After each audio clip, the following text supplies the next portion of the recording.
Now, before we move to part two, it's like we are tired of complaining, arguing, right? And yet, not we see some improvement happening.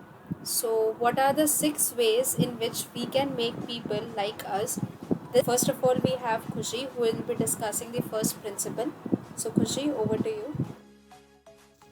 Hi friends, my name is Kushi Kasera. The first principle which I'm going to discuss is how to get welcomed everywhere. Well, we all want to be at some place, interact with someone, but sometimes some interaction with others doesn't turn out to be the way we want to, right? It's because we are more focused on ourselves than about the other person. We all are like dogs, isn't it? Even though it doesn't have to lay eggs as hen or give milk as cow, then why? Well, as we know, a dog is a symbol of selfless love, and because of it, we get connected to it so easily. It just know how to love people, and that is what people want to be liked, loved, and appreciated. Yes, that's the truth. In this book, as well, the author, through numerous examples, has explained that when we become genuinely interested and the other person listen to the one patiently, he or she starts liking us. If we want to make friends, let's put ourselves out to do things for other people. Things that require time, energy, unselfishness, and truthfulness. If we want to make friends, let's greet people with animation and enthusiasm. Showing a genuine interest in other not only wins friends for you but may develop in its customer a loyalty to our company. As the author repeats again, if you want other to like you, if you want to develop real friendship, if you want to help other at the same time as you help yourself, keep this principle in mind. Become genuinely interested in other people. Now, coming to the next principle, was the simplest way to make the first impression. Well, we all have heard it. First impression is the last impression. So it plays a vital role in at place of interviews and meetings with strangers. Actions speak louder than voice, and a smile says, I like you, you make me happy. I'm glad to see you. That is why dogs make such a hit. They are so glad to see us that they almost jump out of their skins. So naturally, we are glad to see them. A baby smile has the same effect. The smile has to be a real one that comes from within. The kind of a smile that will bring a good price for marketplace. A lot of people ask me, तुम हमेशा इतना क्यों हंसती रहती हो? What they mean to is why you ask keep giggling and smiling always. To which I reply, खुश रहना एक आदत है जिसको है सो है. So it's matter of habit and practice. No matter what the situation may be, cry off and then smile again through the pain that how we are going to be able to live peacefully. You must have a good time meeting people if you expect them to have a good time meeting you. The author moves deeper into the principle by starting that we need to remove criticism. We should give appreciation and praise instead of contamination. We need to stop talking about what we want rather to focus on other person's point of view. This will not only help others but ourselves too. We will turn richer in friendship and happiness. When time is tough, we don't want to smile, rather prefer to keep shopping and that again is natural to us, especially girls. Haha. So here the author suggests two things. First, force yourself to smile. You may even force yourself to whistle or hum a tune or sing.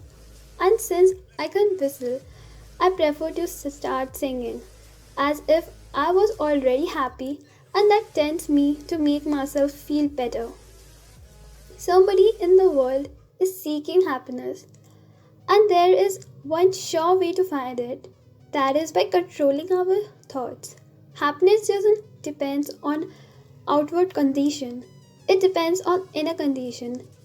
Ancient Chinese used to say, a man without a smiling face must not open a shop. Your smile is a messenger of our goodwill. Your smile brightens the lives of all who see it. To someone who has seen a dozen people flown, scroll, or turn their faces away, your smile is like the sun breaking through the clouds, especially when that someone is under pressure from his bosses, his customers, his teachers, or parents, or children. A smile can help him realize that all is not hopeless, that there is joy in the world. So keep smiling. Bye bye. Thank you, Khushi. As we already know, but happiness doesn't depend upon the outside environment but on our inner being.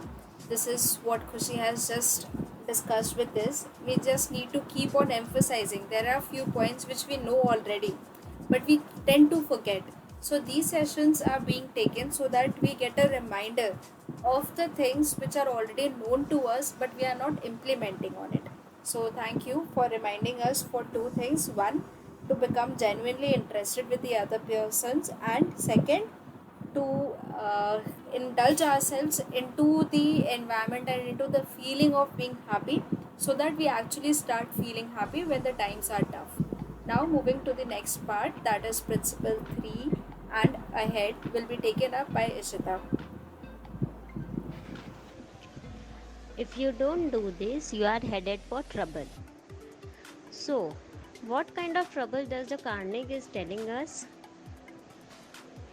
So, to discuss on this principle, today I, Ishita Vora, am here to know what kind of trouble does the Carnegie is alerting us.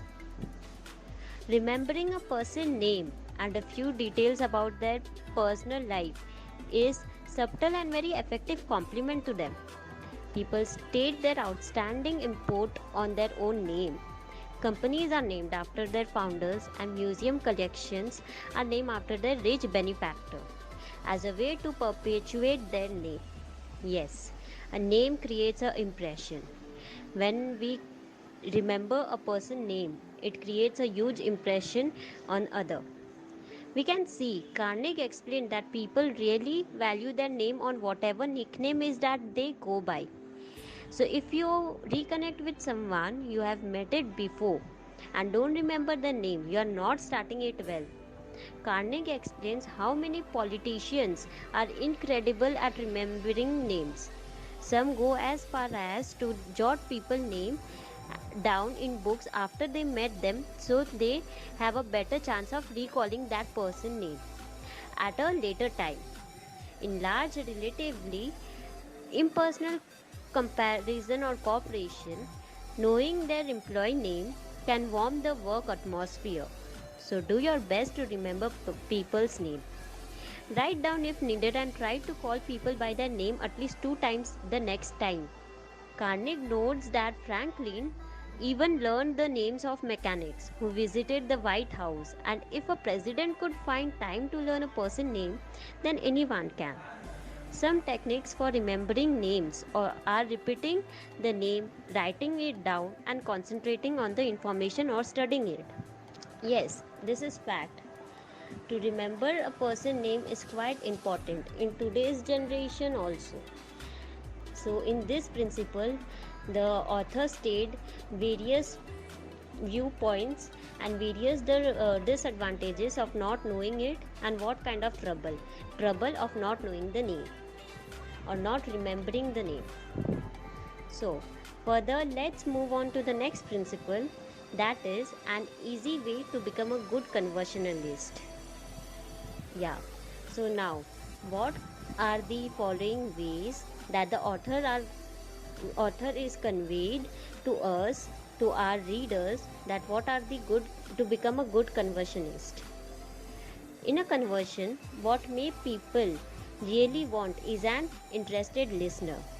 When we interact to each other, we always want an interested listener. We don't want any dull audience or reader.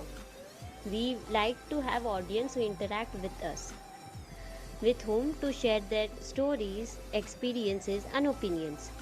One of the most important skills anyone can have is the ability to listen. It really doesn't matter if you are a great listener, listening to your child, or a leader listening to an employee. If you want to be a good conversationalist and have people enjoy being around you, you have to be an attentive listener. You must be interested. Now, some practical tips for accomplishing this are to ask questions that people will enjoy answering. Give your conversation partner the implied flattery of rapt attention, along with praise, but be truthful in your statement. Use body language to show you are listening actively. For example, face the speaker and maintain eye contact. Let customers have their full saying. Don't interrupt, neither contradict or irritate them. Even the most aggressive, unpleasant listener or complainer will frequently soften and subdued in the presence of a patient, sympathetic listener. Sometimes people what this of a people want is simply a feeling of importance. We all like to have the attention seeking of feeling. Thank customer for their input and try to see things from their point of view. Listen attentively at home when you stop whatever you are doing and listen to your children or spouse. So, you are demonstrating your love for them and their importance to you. People may not be looking for an advice when they have a problem. Sometimes they just need to vent or work through thoughts on their own by verbalizing them to a willing listener. Lastly, when someone talks to you, look at them. This may sound odd, but if you are more interested in looking at your smartphone while talking to someone, chances are you are not being a good conversationalist. In today's generation, when we meet to even our friends, most of the time during our hangout, each and every individual are busy with their smartphones. This is quite wrong. This shouldn't be the way to interact with people.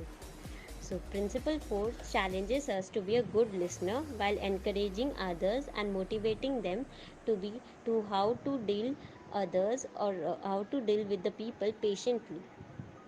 So, it is a quite effective way the author convey us and a quite easy way to become a good conversationalist until and unless a person is patient enough to listen. Thank you, Ishita.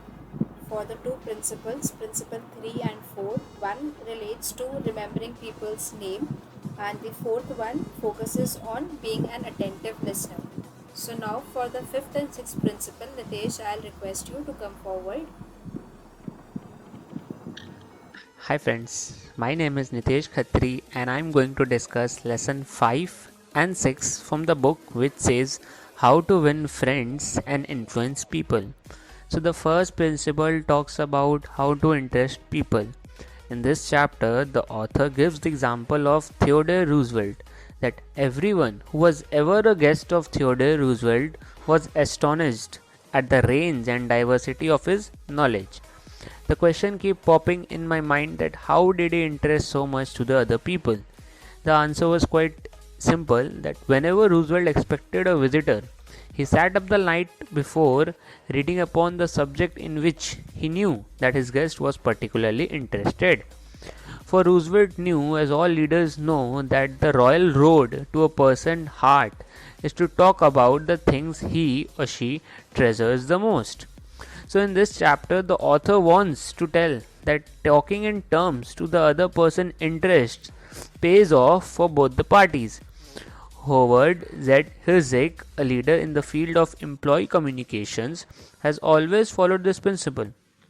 When asked about what reward he got from it, Mr. Herzig responded that he not only received a different reward from each person, but that, in general, the reward had been an enlargement of his life each time he spoke to someone or the other.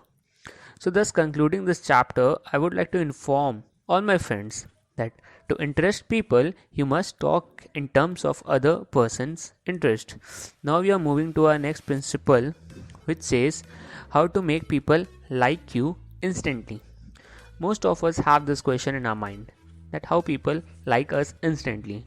So in this chapter, we will understand how author makes us understand that it's easy and simple to make people like us instantly. The author says, there is one all important law of human conduct. If we obey that law, we shall almost never get into trouble. In fact, that law, if obeyed, will bring us countless friends and constant happiness. But the very instant we break that law, we shall get into endless trouble. The law is this: always make the other person feel important. The desire to be important is the deepest urge in human nature. The deepest principle in human nature is the craving to be appreciated.